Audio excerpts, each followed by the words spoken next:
game. So that's how Bangkok Titans are going to win this game, because Wolf cursed the Taipei Snipers. You heard it here on the GPL. Yeah, so let's kind of see what the early game is going to play Hey, curses are real. like. They're serious business. Fnatic went 7-0, people calling them invincible, and see what happened to them. Yeah, I mean, Fnatic is having quite a bad time in the EU LCS at this moment. I might want to stop rooting for them so that I remove the curse from them so that they can win. I don't know about that though, but let's just see if my curse is actually real. So now you know the reason why Fnatic has been losing. Wolf here has been cursing them. No, I don't think that's the case, because if AZB Taipei Snipers wins with me rooting for them, then that's just, I don't know. Maybe someone else is cursing Fnatic. But enough about Fnatic. This is the Bangkok Titans up against the AZB Taipei Snipers. It does seem that AZB Taipei Snipers will be going for a delayed invade here.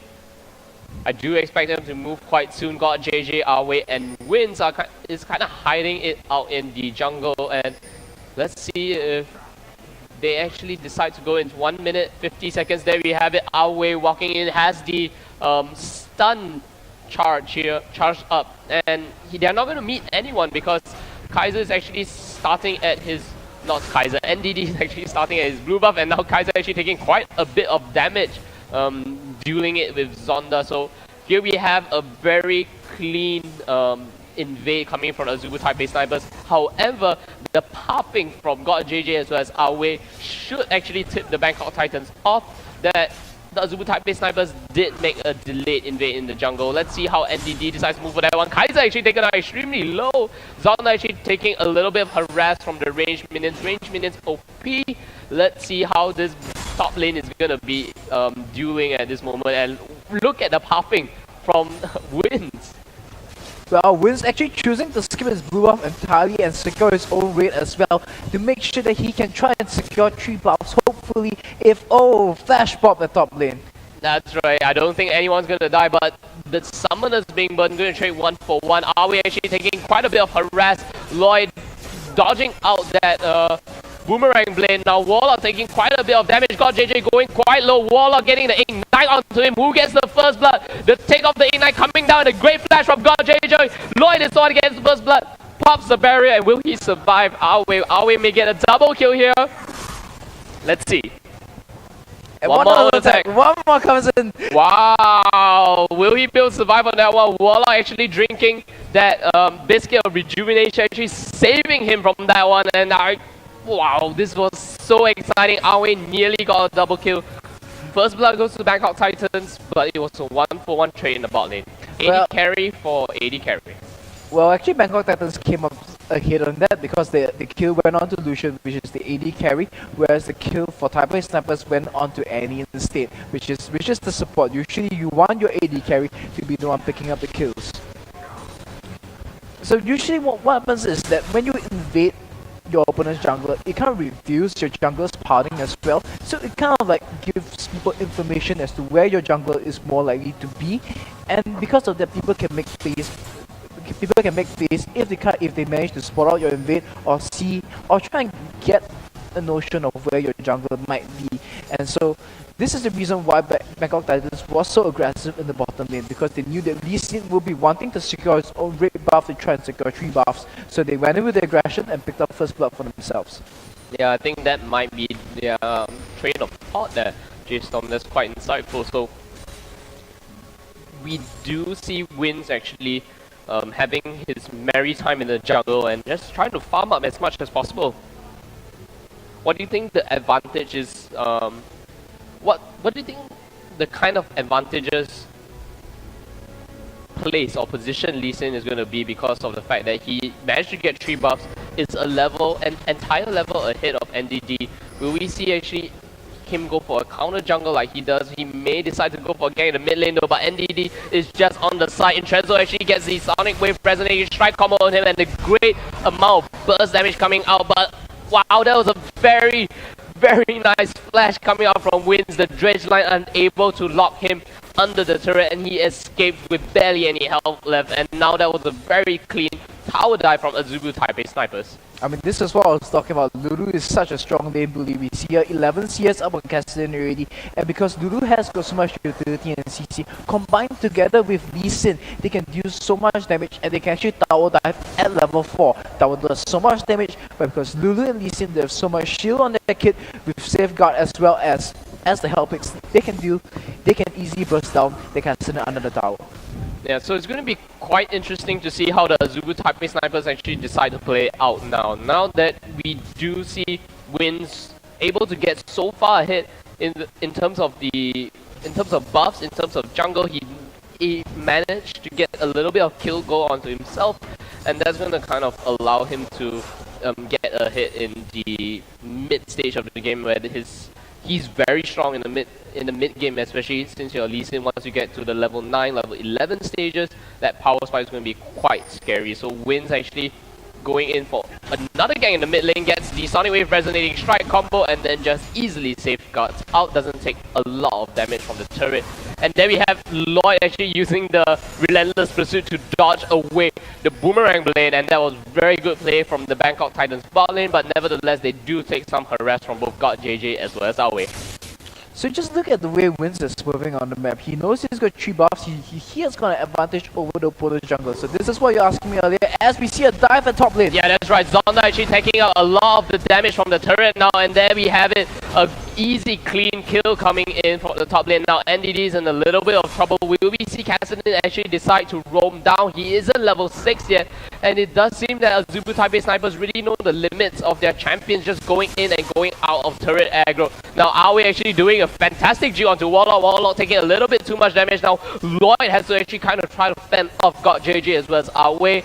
Both of them are just, you know, hitting each other back and forth, and it does seem that AZB Taipei Snipers has the handle on all 3 lanes at the moment, because you do see the bot lane being pushed ahead. We just saw a kill in the top lane, and of course earlier a fantastic dive by Wins in the mid lane. This is another scary position for Entrezo to be in once we see the Whimsy and the Sonic Wave Resonating Strike combo hit, and there we have it. O'Reilly actually going in, the Dredge line gets onto him, he uses the Wild Growth on himself and tries to turn onto Entrezo. A great Sonic Wave actually going in, but Wins doesn't decide to land the Resonating Strike combo, doesn't really want to risk anything, but counter gang attempt successful. O'Reilly is alive, and Entrezo seems to be the one that actually O'Reilly got the better of that trade in the mid lane. So, you know, Wolf, if Wins were champion of League of Legends, I believe that he would be Fiora. Why? Because he always seems to be 1 step ahead. 1 step ahead of you. Yeah, that's what Fiora's quote is. So it's my favorite code actually. It's my favorite code in League of Legends. I think every player, or at least every playmaker, or at least the captain of team wants to be 1 step ahead, because like you said, you know, generals of war really wants to be ahead, 1 step ahead of each other in terms of. I like to be 3. I don't know, you just said 1 step ahead was your favorite, but let's just work with 1 step ahead. Yeah, let's just work with that. That's right. I'm no chess player, but nevertheless, I think it's very commendable to kind of try to tactically outwit your opponent. So I think Wins is doing a fantastic job tactically outwitting NDD at the moment. He's once again picking up his red buff, gets an easy Sonic Wave Resonating Strike combo, and let's see if NDD decides to pick up his own red buff here in the jungle. I mean, but really, Wins has been everywhere on the map. Every time you see NDD coming to support a lane, Wins is there, really, literally 1 step ahead of him. Down there, he gets the gank givers, he gets the kill, and by the time NDD reaches, it's just too late. We saw that happen at mid lane, we saw it happen at top lane, and when NDD was the one to initiate onto the mid lane, Wins was also there as well to make sure that the gank was not successful. Yeah, that's right. So now they'll be passing the blue buff all the way to O'Reilly now, and it's going to be O'Reilly with that blue buff possibly able to kind of just put down even more harass onto Entrezo. Entrezo's first items are quite interesting. I mean, he decides to pick up the Tear of the Goddess first, and that kind of what do you say, slows down his snowballing potential because of the fact that he needs to wait to stack up that Tear of the Goddess, build it into Archangel stuff before actually having any getting any value out of that item. Well, you actually always want to buy it only when you have Seraphims, because when you buy it out in your stuff, you aren't really making full use of your gold at a point of time, as we see NDD coming in here for a gank.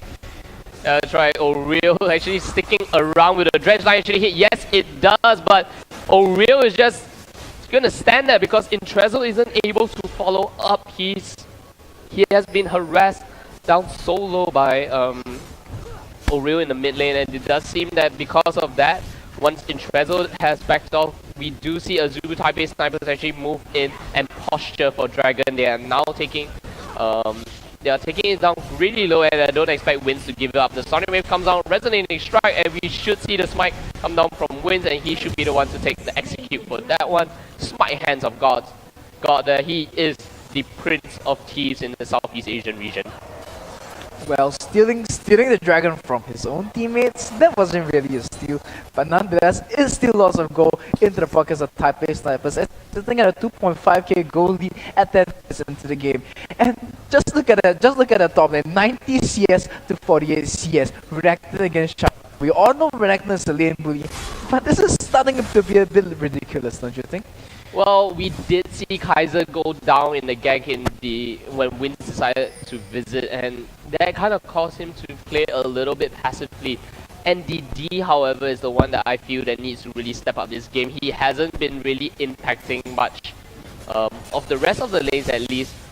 Constantly visiting mid, not getting anything out of it. Now he's going to try his hands at the top lane. We do see him posturing, moving up to the top lane and trying to hold the lane for Kaiser, because Kaiser is now so extremely low, and I don't think NDD is going to be able to do anything under the turret against Zonda. And here we see Intrezzo actually taking the harass from Glitterlands, decides to go in the Rift Wall and tries to poke O'Real a little bit. But it's really dire straits, I feel, for the Bangkok Titans, because at this moment, what can they really do? They are losing almost all their lanes. NDD has just been farming in the jungle, and even though he has CS advantage over Wins, but look at the items. I mean, Wins has 1 kill and 1 assist. Now that the AZB Taipei Snipers have picked up the mid lane, NDD actually circling around. Let's see if the AZB Taipei Snipers will get pincer. The depth charge comes in. Wins, O'Real actually pops the Wild Growth, fails the flash over the wall, gets the Whimsy and the Glitter lands out, but that's not enough to actually take down Intrezzo. Now Wins is in a little bit of trouble now in the bot lane. Warlock gets taken out extremely low. God JJ really wants to take this one down. God JJ is quite low. Will he be able to get away from Lloyd? Doesn't seem like that's the case. A piercing light will be able to take him down. Lloyd actually pops the barrier, tries to turn around from Awe, but the Tibbers damage is actually quite high at this moment. Awe microing back and forth. Lloyd actually taking so much damage. Goes down to Tibbers as well as Annie. Now some more action in the mid lane. Zonda actually decides to visit. Gets the Ruthless Predator onto Kaiser. Goes in for the slice and dice. Takes the turret shot. Kaiser managed to get away from burnout. Intrezzo still roaming a little bit. He hasn't really recalled yet. He needs to be really careful now. If Zonda actually decides to pop and show his face near the blue buff, Intrezzo might just go down, but it doesn't seem like that is the case, because AZB Taipei Snipers are very objective focused. They like to take dragons, they like to take turrets, and now Zonda is in charge of hitting the mid lane turret. In that case, trading a little bit favorably in their position, but it's still not enough. Just look at the goal difference too, as NDD comes around and prevents Zonda from stealing his creeps away. I don't know about favorably in the lanes at all. Bot lane went 2 for 1 in favor of AZB Taipei Snipers. I believe mid lane went 1 for 1, or actually 1 for nothing, but nevertheless, getting the turret, I feel, is a huge win for the AZB Taipei Snipers, opening up the map a bit more and allowing them to make the rotations. I mean, Zonda visiting down into the mid lane, able to pressure that a little bit. Now I'm doing a lane swap with O'Real. O'Real actually coming down, trying to get a blue buff away. It doesn't seem like that's the case. There might be a fight in the jungle. O'Real actually takes quite a bit of damage. Zonda is on the side. Will he actually be able to do anything? O'Real takes a lot of damage, goes out to half HP. Wins comes in, tries to get the execute onto Intrezzo. Intrezzo actually goes down, probably from the Lizard Elder tick. Now Kaiser actually getting slow by the Glitter Lens now. Wins easily able to get a Sonic Wave Resonating Strike combo. Doesn't seem like they want to pursue, because they do have NED trapped under the turret. NED going in for the recall, will Wins decide to interrupt that one. So this is the scary thing about Taipei Snipers team composition. Yeah, that's right. Wins actually goes in, interrupts NDD's recall. Will they actually go around and try to dive that turret? Because Wins will be able to kind of lifesteal away using his safeguard. It doesn't seem like that's the case though, but you were talking about something, J-Storm? Yeah, I was saying that this is where Taipei Snipers team from is really, really scary. With the slice and dice and the amount of jumps that they have, you can really get to anywhere and anywhere where they want really, really quickly as compared to the opponent team. So we actually saw down there, Lulu was actually a little bit over-aggressive at the blue buff, but that was brilliance on the part because she knew that her teammates were around and that they will be able to get her on time for her to win that fight. What is Oreo doing so deep into the map? Look at Cassidy and look at NDD's movement. He does get a whimsy off. And it does seem that even though they know where Oreo was, he was able to actually choose the correct route to try to escape from the pincer maneuver from the Bangkok Titans. Well, the face sorceress floating her fairies around and running out of the opponent's jungle. Yeah, so let's kind of take check right now, G-Storm. AZB Taipei Snipers are about 6,000 gold, or maybe they're about 5,500 gold ahead of the Bangkok Titans at this moment. What do you think they can do, or at least what do you think the Bangkok Titans can do to actually try to get back into this, try to decrease the gold deficit a bit? You know, at this point of time, I'm going to give you the kind of cryptic advice the Kung Fu Master gives. When you can't do anything, do nothing. Because at this point of time, what they need to do is they need their Cassin, they need Intresso to scale up the tier of the goddess, make sure it becomes Seraphim. Lloyd dodges out the Tibbers, actually goes in, doesn't manage to get the Tibbers, but great flash, wins, unable to get the Dragon's Rage kick out at this moment, but that flash actually, the Dragon's kick is now on cooldown. But I didn't really see anyone fly away, so Lloyd actually being able to dodge that one out, and that was fantastic play from him. Well, actually, Lloyd flashed as the Dragon's Rage kick was being procced onto him, so he got kicked backwards away from the threat instead. So very good reactions from Lloyd there, making sure he doesn't drop from the gank coming in. So what I was saying is that at this point of time, what Bangkok Titans need to do is they need to get the Cassian rolling. He is 60 CS behind the opponent Lulu, and he is the core part of their strategy. They need that Cassian to be fed, and they need to happen soon. Now, this is going to be quite scary, and I mean, now that the support player on AZB Taipei Snipers, we do have On the Hunt being popped, the double hook combination in form of Trash, and a great bait on the spell shield. NDT takes a whole bunch of damage, the depth charge comes in, Warlock unable to actually get the death sentence in, but pops the box out of God JJ. God JJ takes way too much damage, gets saved by the safeguard, and will God JJ actually go down to that one? The life steal keeps him alive barely, but Lloyd is able to take him down. Nevertheless, wins, gets the counter kill onto God JJ at this moment, and now we do have Oreo coming in. Oreo chasing both NDD as well as Intresso. We better get a Glitter Lance onto Intresso. Intresso should have his Rift Walk soon and is able to get away from that one. Once again, the Glitter Lance is going to hit that long range Glitter Lance, using the fact that help picks is onto Intresso, makes it extremely hard for any other champion to get away. Thank goodness he was on Cassidy, able to use that Rift Walk efficiently to try to escape from the clutches of the AZB Taipei Snipers. Actually, I feel that this is Taipei Snipers being a little bit sloppy, you know, here just looking at the way that as we're about to move into replay to see how that fight went. So down here we see the spell shield baiting out, and we see the ultimate being dropped onto God JJ. So now this is where God JJ gets a little bit too aggressive. He walks into the box himself and he's dropped extremely low, but wins is just in time, comes in with a safeguard, makes sure that God JJ actually gets a kill before dropping, as they pick up one and they pick up the second one for the team, making a 2-for-1 exchange in the favor of Taipei Snipers. That's right, the roam coming in from Oreo as well as Intresso. I mean, Oreo is the one that's able to get the Glitter Lance flows constantly onto the team. And look at this here, Zonna actually going quite deep onto this one. Kaiser may decide to actually go in with the Dragon's Descent. Does he decide to do it? Well, it's going to be a very dangerous situation. Zonna actually is the one that decides to go in for the flash, uses the flash as well as the Ignite. Kaiser should go down to this one, and now Zonna is trying to stay alive in the midst of Intresso as well as NDD. Will he be able to get a double kill? He does get a double kill, the last turret shot, and the shutdown goal will go to NDD, but a 2-for-1 exchange, and now we will see the bot lane being pincered. The great kick coming in from Lloyd. Will the help picks come in? Yes, the glitter lance slow goes in onto Lloyd. Lloyd takes a whole bunch of damage. Will he be able to survive that? And Knight is sticking onto him, but with the wild growth as well as the slow, I don't think either Lloyd or Warlock will escape from this one. A clean double kill for AZB Taipei Snipers and a spectacular win in the top lane for Zonda, going 3v1 and coming out with 2 kills before dying.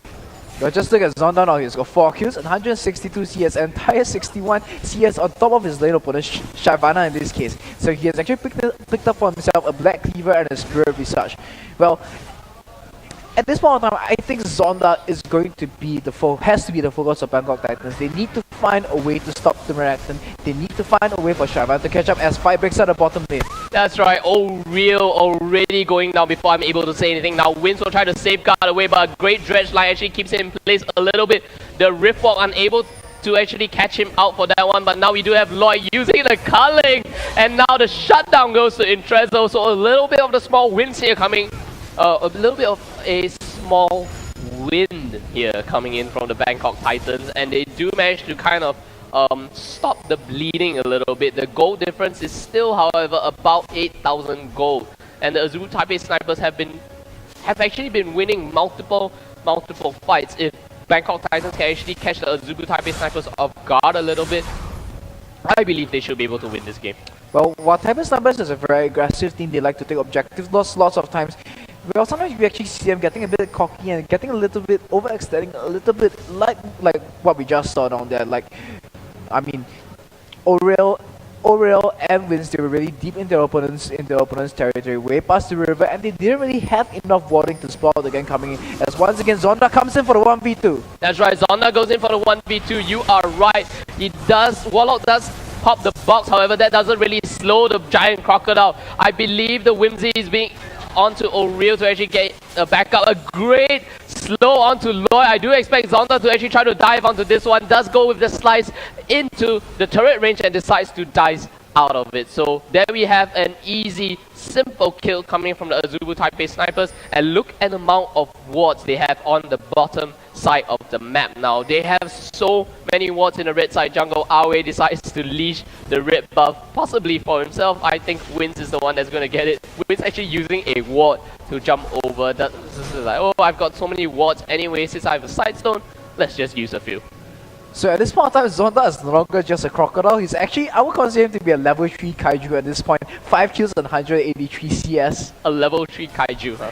Level 3 kaiju. I think he's only a level 3 kaiju when he pops his Dominus.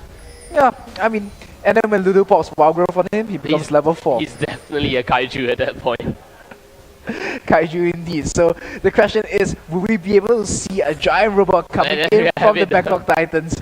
Talisman of Ascension being popped there, and we did see Intrezo having to use his Riftwalk to get away from the pincer maneuver. Not really pincer, but that pick maneuver coming in from the AZB Taipei Snipers. There we have On the Hunt being popped. Lloyd and Warlock is the target. Warlock gets easily kicked away by Wins, and there we have Warlock going down simply to the AZB Taipei Snipers. So now Taipei Snipers warding up their opponent jungle and knowing when and where they can find picks. With the On the Hunt, they use the mobility of both On the Hunt and Silvers and decent skill set to actually find themselves a pick in the form of trash. Yeah, that's right. They may decide to go in deep onto this one, but I think there we have the stun coming onto NDD. Will NDD be able to survive that one? It doesn't seem like that's the case. Wins picks up the kill onto NDD. God JJ picks up the turret. Lloyd needs to use the relentless pursuit to get away, and there we have the Wild Growth saving Oriel's hide, and nevertheless he actually gets the strong glitter lance. Oriel, is he able to survive from that one? Just barely has the shield onto him. Kaiser will go down in the end to God JJ, and we did see him at least pick up the kill onto Oriel. That was a bit overzealous in terms of fighting from the AZB Taipei Snipers, but Bangkok Titans, I feel that once they were 1 or 2 members behind, they should have just backed off from that one, because AZB Taipei Snipers are so far ahead. They can easily just 3v5 them at this moment, especially if Oriel is in the man of 3, where the AZB Taipei Snipers are going. He can constantly put on a Wild Growth, constantly put on a shield, constantly use damage from the glitter lance as well as the slow, and you're not really getting away from the Glitterlands AP Lulu, because that slow doesn't really decay much anymore. Usually Lulu is a very unique AP middle champion because she's, as we take a look at a replay of what happened in bottom lane. So down here we see NDD being a little bit sloppy and getting caught out position. He shouldn't have been there in any case. And now this is a part where Taipei Snipers gets a bit overzealous. They pick up the turret and they continue to push in. So this is where Oric gets dropped really low. But how much is on Lloyd? So he uses Glitterlands to make sure that he goes down. So Kaiser comes in from the side and makes sure that the kills go down, that the kill goes down onto Oriel. But in exchange, the damage coming in from God JJ is too much and Kaiser falls in the process. Yeah, it's quite interesting because Kaiser went in and it was a 2v4. Kaiser and Intrezo against the 4 members of the AZB Taipei Snipers. Yes, they were low, but you have to remember that there's a Annie on the opposing team, and he can easily stun you in your face, and you're unable to actually get any sort of damage out of that one. So if Bangkok Titans were hoping to get a quadra kill there, Lloyd needs to, not Lloyd, Kaiser needs to at least have some more items in his hand. AZB Taipei Snipers picks up an easy Baron, extending their gold lead to about 12,000 gold, having a 5 turret advantage. Oriel actually shooting the Glitterlands to the tribals, trying to catch out both Lloyd as well as Warlock, and there we have NDD just going down. Kaiser in a little bit of trouble here. He does have the Dragon's Descent. Will he decide to use it? He decides to go back in. Instantly gets popped, and now Intrezo will get stunned up by Awe. The Death Sentence actually goes in onto God JJ. Warlock taken down very low. The barrier being popped. God JJ versus Lloyd. He misses the the boomerang blade, and Lloyd is forced to flash away. Warlock decides to go in onto that one. That's a way too overzealous from him. I mean, Lloyd was already backing off. I don't know why he decided to follow up on the Death Sentence. AZB Taipei Snipers take a 3-for-nothing exchange, take down the inhibitor turret, take down the inhibitor, and they are now battering onto the Nexus. Oriel decides to go in for the flash. The Wild Growth comes out, knocks out Deloy. NDD gets stunned up once again, unable to escape from the slow from the Wild Growth, and it does seem that the AZB Taipei Snipers will take the game home from this one. So Taipei Snipers against Bangkok Titans. This game was basically the Taipei Snipers show from the start. It looked a little bit scary for them at certain points as they were getting a little bit overzealous with their fights, as, well, looks like Bangkok Titans will be going down as the Nexus explodes. So what I was saying was that Taipei Snipers, I mean, from the start, it was basically their show, and they